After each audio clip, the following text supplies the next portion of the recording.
There are certain kinds of films that have a devoted but relatively small following of fans who are passionate about the film's distinguishing features.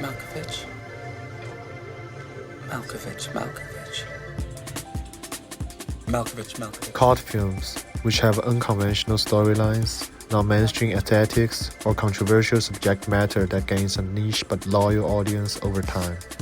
One of the broadly covered subjects in cult film is drug using. Films like Requiem for a Dream provide harrowing portrayals of drug addiction and the impact it can have on individuals and their relationships.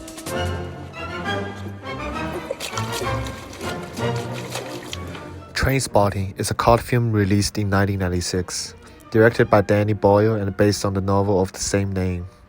Set in the street of Edinburgh, the film follows a group of heroin addicts and their tumultuous lives.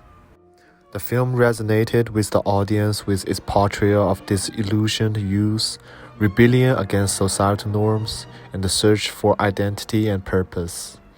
It soon gained international recognition and popularity and became a cult classic since then. Another cult classic one must mention is a controversial work of Stanley Kubrick's, A Clockwork Orange, which was banned in Britain until 2000. In this film, an evil young man is caught and detained and later suffers inhumane tortures, which causes the public to complain and the authorities have to let the young man return to his nature. When a film gains a cult-like following, it not only has a very strong fan base, but it can make a single franchise last for many years to come. Do you have that one with that guy who was in that movie that was out last year? They never rent quality flicks. They always pick the most intellectually devoid movie on the racks. You should hear the barrage of stupid questions I get. What do you mean there's no ice? You mean I gotta drink this coffee hot? Kevin Smith's Clerks from 1994 had a small film budget and was completely shot on black and white because it was cheaper. With its cheap filmmaking, along with its witty humor, the film became very popular amongst viewers. This launched a sequel, which would come out in 2007, Clerks 2, and Clerks 3, which came out just last year in 2022. One film franchise in particular that thrived for many years thanks to its cult-like following and loyal fan base is the Evil Dead franchise by Sam Raimi. Groovy. Starting with its first film in 1981, Evil Dead was made with only $300,000 in its budget and was released by independent studio Renaissance Pictures.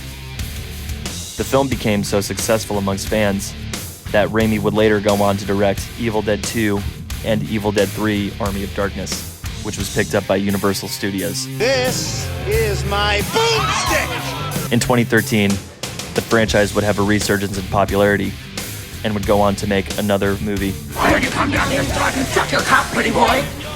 Let's go! Starz would pick it up and would create a series, Ash vs. Evil Dead, which aired from 2016 to 2018. You know they were Jewish, right? I did not. And in 2023, the film franchise would get another reboot with Evil Dead Rise.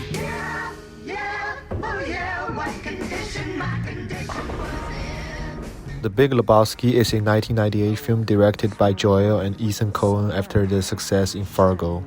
The movie follows Jeff the Dude Lebowski, a slacker and avid bowler, who's engaged in a kidnapping case after being mistaken for a millionaire with the same name. The film is known for its offbeat humor, memorable characters, and surrealism. There are many psychedelic and hilarious sequences of bowling games in this film. The Big Lebowski has gained a dedicated fan base and the fans spontaneously created an event for this film, Lebowski Fest. The festival was first held in 2002 in Louisville, Kentucky, and has since expanded to other cities across the US and became a yearly event. I watched myself crawling out as I was crawling in.